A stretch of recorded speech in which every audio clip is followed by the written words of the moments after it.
Okay, sorry, y'all. My camera got cut off, but part two to this conversation. So all this was just showing me how much of a liar he was and how much of a dog he was. To this day, he's still a dog because he's still seeing other women. And then on top of that, he was trying to get back with me, but he still failed to tell me that he's still seeing somebody, and he denies really hard about everything. So I'm like, you could keep denying whatever you want, all you want, but the truth is already out there and we already know. So if you want to go around being a hoe and spread your dick all over, Georgia, then you go right ahead and do it. But I'm not going to be a part of it. I like my life and my health. And so far, I'm healthy and I'm not going to let nobody ruin that. And I'm not going to sit here and be spreading any type of STDs to anybody because of you. And you're not going to give me anything. So I'm like, yo, at this point, I had something to think about. And I was like, do I really want to, really deal with this man? Or do I need to go to somebody else? Because at this point, I was like, yo, this is too early. And all this drama was already too early on in the relationship. And I shouldn't have to go through this.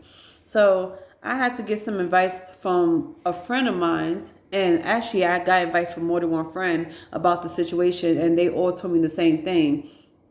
Y'all two need to have a sit down. If he can't come clean with you, then you need to leave him alone. Because it's like, people are allowed to change and they are allowed to turn over a new leaf. But if you don't try to make that change and you're not trying to turn over the new leaf and anything, or even put in any effort to the one you're dating to let them know, hey, I'm starting to be a changed man. Like, I'm trying to make things better and make it right with you and be apologetic to you. But if you're not doing none of that, then there's no sense of us to be together, right? So about 2 days later, it's the weekend now. And I'm still thinking about whether or not I want to be with this man. And I'm still thinking about whether or not I want to go on this trip with this man. Because this man really wanted me to be with him in Chicago. But I also had my reservations. And like I said, I reluctantly went because, one, I didn't want to assume anything else about him. I wanted to know what's going on. And I wanted to know if this man was real. So my brother at the time, he was like, well, if you believe in your heart that people could change and they deserve forgiveness, then go ahead and forgive him and give him a second chance. And before you write him off, listen to what he got to say and listen to everything. Watch his movements, watch his reactions when you ask a certain questions. So I was like, yeah, you're right. I'm going to ask. I'm going to talk to him and I'm going to be patient with him. So Sunday comes. I call him. I let him know I'm on my way to Chicago. He was super excited, of course. But like I said, I still was feeling raw about what happened a couple of nights ago. And on top of that, it's like, I'm still curious as to what this man got up his sleeve and why he wanted to be with me so bad. Because I already know I have my reasons why I want to be with him. I really have feelings for this man. And the attraction was there. And all I want was to see where his head was at, see if his heart is in the right place. And maybe that would make my decision on as to whether or not I should give him a chance. So 2 hours later, I ended up in Chicago before him. My flight came in early at 8:30. So I'm sitting here waiting for him from 8:30 to 11 o'clock. He finally got to Chicago close to 11 o'clock at night. And we finally saw each other. And I had to be on the phone with my sister, Kat. So that way she could see that this man is real and that this man is actually here trying to work this relationship out with me. And I know what y'all all gonna say is a lot of judgment out here. Talk about it's too early on to have a relationship or anything like that. We're all grown ass peoples. Like, time don't mean shit when you develop some type of friendship and relationship with somebody and you develop a love for that person. So that night we finally saw each other. I was super happy to see him. And she was okay. She was like, okay, well, now I see him. Fine. Y'all enjoy your trip. We went to the hotel. We got a nice hotel at that. And the first thing I wanted to do was, hug him. I wanted to put my arms around him because I was like, yo, This man is so cute. And it's like he was very attractive. And all I wanted to do was just put my arms on him. I want to put my hands all over him. So that night we spoke, but we didn't speak that much because we was like, I guess he was super tired, but I was really tired, to be honest with you. But I just wanted to be with him, and that night it made it all better. So for a second, I totally forgot about the argument we had 3 days prior. And I admit, I fell for him. I fell in love with this man.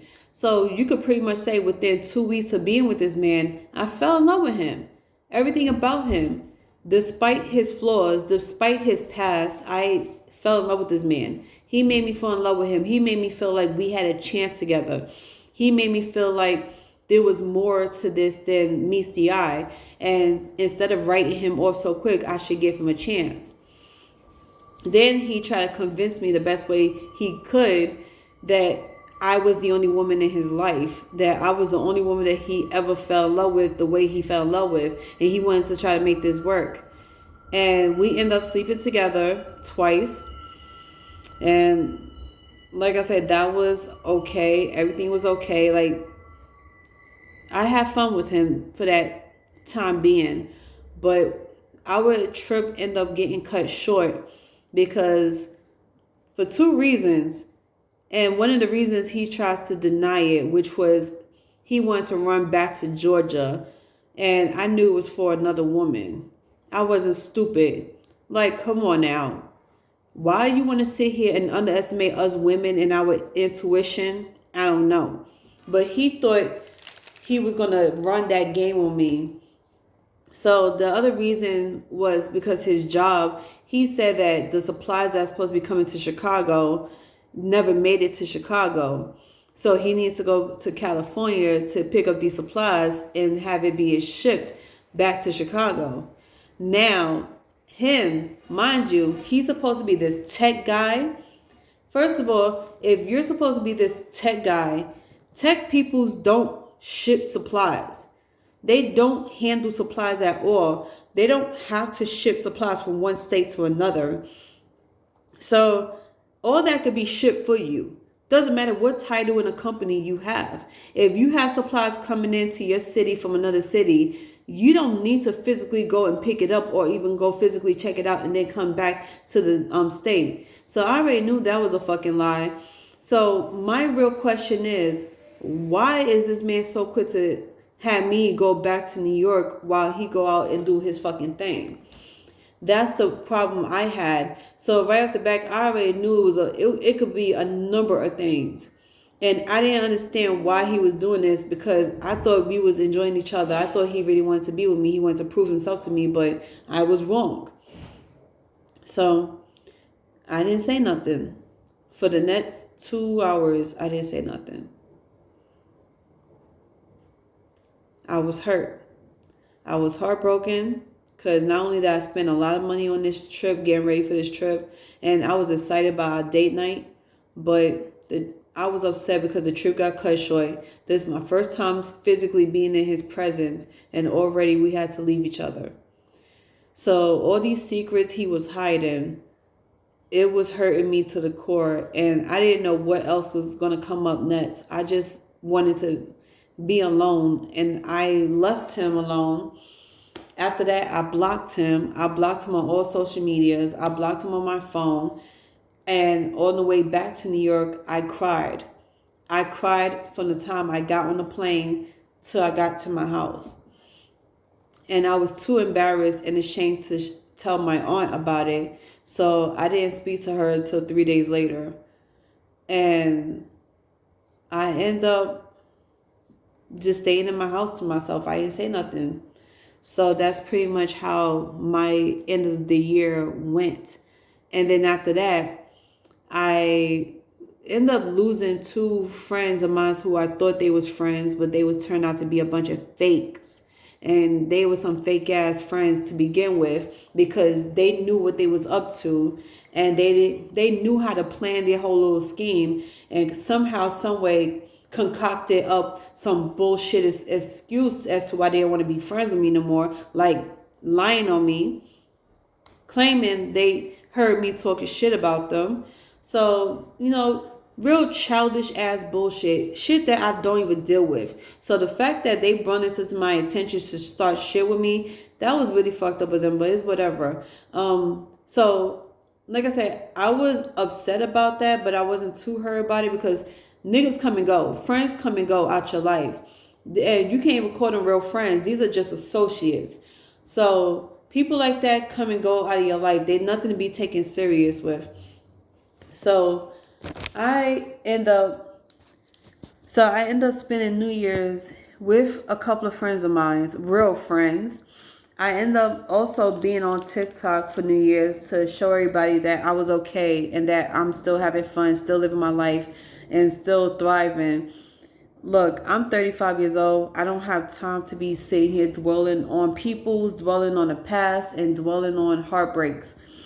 The only thing I wanted to do was move on my life and continue to be that woman, to continue to be strong and loving and being a sweetheart or whatever, and being a people person. At the end of the day, no matter how many times I got disrespected, betrayed, and fucked over, I'm still a people person at the end of the day, and I'm never going to let anything stop that.